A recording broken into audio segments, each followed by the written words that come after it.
Japan used to be the poster child for Asian economies back in the 1970s and 1980s, a time when manufactured goods in the West tended to have made in Japan on them, rather than made in China. Japan was unmatched in its manufacturing and electronics sectors, introducing new methods of production like the just-in-time approach, which rapidly increased economic output and efficiency in comparison to Western rivals.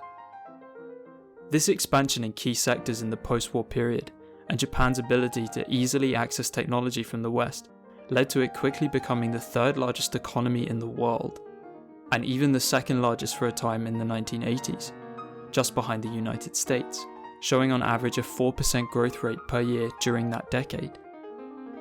But since the early 1990s, the economy has appeared to take a turn for the worse, and over the past 3 decades has experienced lower and lower rates of economic growth, stagnant wages, and an unsteady and unsecured job market.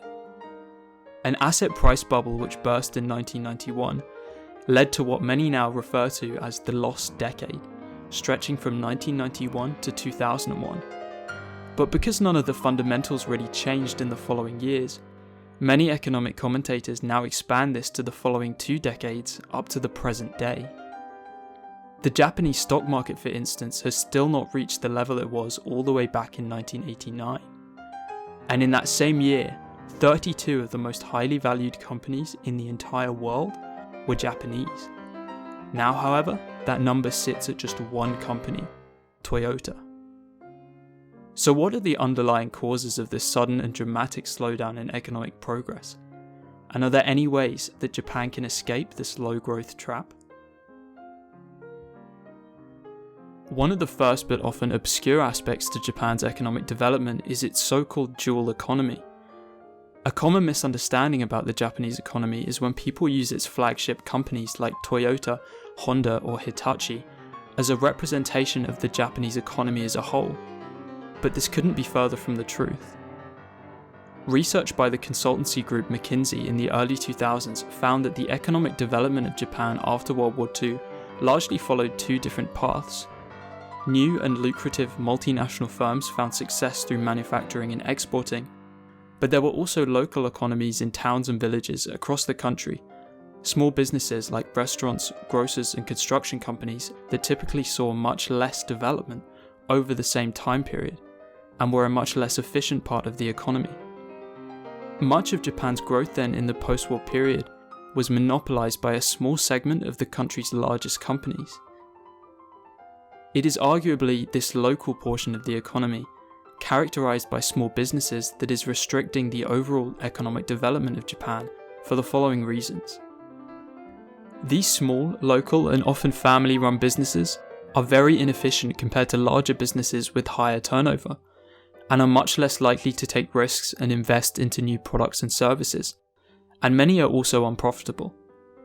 Many of these small businesses even fit the criteria for being called zombie companies, defined as being ones that cannot generate enough revenue to sustain their operations without ongoing financial assistance. But the government has encouraged the continuation of many of these companies through extensive tax breaks and relaxed lending policies, essentially allowing unprofitable businesses to continue struggling for many years. Now, small business is obviously hugely important for millions of people in Japan and across the globe, but having a major portion of your economy stagnant, showing little signs of future investment or economic potential, is obviously risky for Japan when it operates in a global economy and competes with huge multinational corporations from China or the US. These small, unprofitable, but often government-subsidized businesses therefore constrict investment by other more profitable firms into land, labour, or capital in Japan. Record low interest rates in Japan also support these companies, as credit is so easily accessible. And so all of this serves to prevent the turnover of businesses, which ultimately improves productivity in the long run. Another important economic issue Japan has had to deal with is its lack of natural resources, in particular land. Much of the country is mountainous, and where building is able to take place in flat coastal regions, it pretty much already has. There are hardly any flat areas in Japan which have yet to be built upon and be developed. Due to the high population and being one of the most densely populated countries on Earth, the government has continually increased building regulations and zoning restrictions over the last 3 decades, in large part to prevent local community disputes over new construction. Essentially, what this has resulted in are small government-designated planning areas, which are a free-for-all, but vast swathes of the rest of the country have highly restrictive policies in place. And so this has restricted the development of land into new commercial or residential buildings, even in cases where existing housing or construction has been of very poor quality. This reduces the chances of new businesses from both inside and outside of Japan investing in the country, as building a new office, warehouse or factory becomes increasingly complex, time-consuming, and approval may never even be granted. This again impacts on the true potential of Japan's economy, as businesses are unable to invest freely into Japanese markets. Perhaps one of the most important economic factors currently facing the country, however, and one which is the subject of a lot of discussion, is their demographics. The issue is obvious. Having a large aging population takes young and working age people away from innovation and value-creating activities, instead pulling them towards servicing and looking after an increasingly elderly and dependent population. This problem for Japan is bound to continue, as the birth rate is continuing to decline and is well below the replacement rate of 2.1 births, whilst the life expectancy also continues to increase. By 2050, the working age population will have decreased by 16 million people compared to what it is today, and this will put considerable strain on the public finances. As tax revenues fall and spending for pensions and healthcare increases, there will be less spending set aside for education, assisting startup businesses, or even just basic improvements in infrastructure.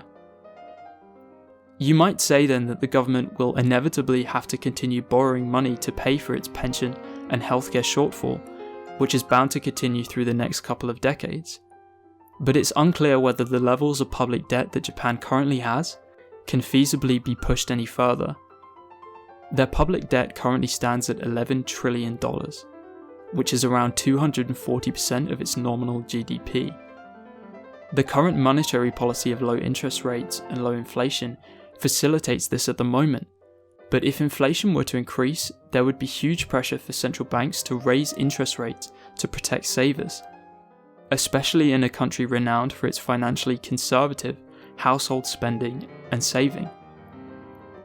The truth is, Japanese and other Western countries are largely in uncharted territory when it comes to their economic position, with huge economies like the US loading up on considerable debt with seemingly minimal consequences. As long as this continues, Japan may be able to continue its borrowing policies to pay for its elderly population, but if the economic conditions change, it could suddenly find itself in hot water.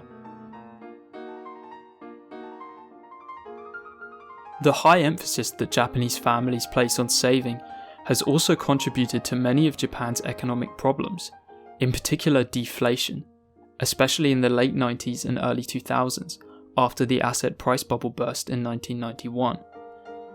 Whilst Western governments often worry about inflation levels and hitting a 2% target, the situation is nowhere near as serious as in Japan, where the government is desperate to keep inflation above 0%. Many Japanese consumers have historically responded to economic crises by saving more and spending less, dampening domestic demand for goods and services. In the West, consumer culture remains king, with huge levels of personal loans and credit card debt to fund spending, but this has never been true about Japanese culture and society. You might think that high personal saving rates will be good for an economy, and in many ways this is true. A culture of saving is less likely to result in economic hardship when times are bad as well as good, and can result in many people successfully paying for education and healthcare themselves without relying on the state. But what's also important to realise is that when saving rates become too high, the entire economy experiences less demand, leading often to stagnant wages or higher unemployment, therefore actually resulting in less money for individuals to save. As with most things, there is a balance between the two, and Japan is arguably too skewed towards the saving end of the spectrum. Deflation is also particularly damaging because it encourages consumers to hoard cash and delay spending and investment if they believe that prices in a year or two will be significantly lower than they are now. On top of this, economists believe what is also fueling low inflation is in part people's expectations of prices and wages. Japanese workers, especially young people, have never experienced any other economic environment, and so prices, and as a result wages, simply do not rise because there is no expectation that they will, and even if they did, people would just spend less anyway, so there is no incentive for businesses to do so. Finally, competition from neighbouring economies has also played a large role in Japan's economic problems. Japan benefited from huge amounts of cheap labour and technology in the post-war period, and for a long time, at least 2 decades, it was the only remotely successful economy in Asia. As wages rose in Japan as the country got richer, however, they also became less competitive in terms of price when exporting to foreign markets, and so Japan was quickly overtaken by the so-called Four Tiger Asian economies, South Korea, Hong Kong, Taiwan and Singapore, who became the new cost-effective solution for many businesses. Because these economies were quite small, however, the effect on Japan was not devastating. But once China finally adopted free markets in the late 1980s, the size of this new competition was huge, and Japan struggled to keep up as China monopolized trade with Western nations. Is there any way then that Japan can escape the economic trap it now finds itself in? Potentially, but its economy would have to undergo some serious changes, and it is not clear whether Japan has the ability to undertake this with an increasingly aging population. By reducing state subsidies on small, unprofitable businesses, relaxing zoning laws, and trying to implement a culture of higher spending, Japan could show itself to be competitive again in the future, provided it can manage its public debt and shrinking workforce. Thank you for watching this video.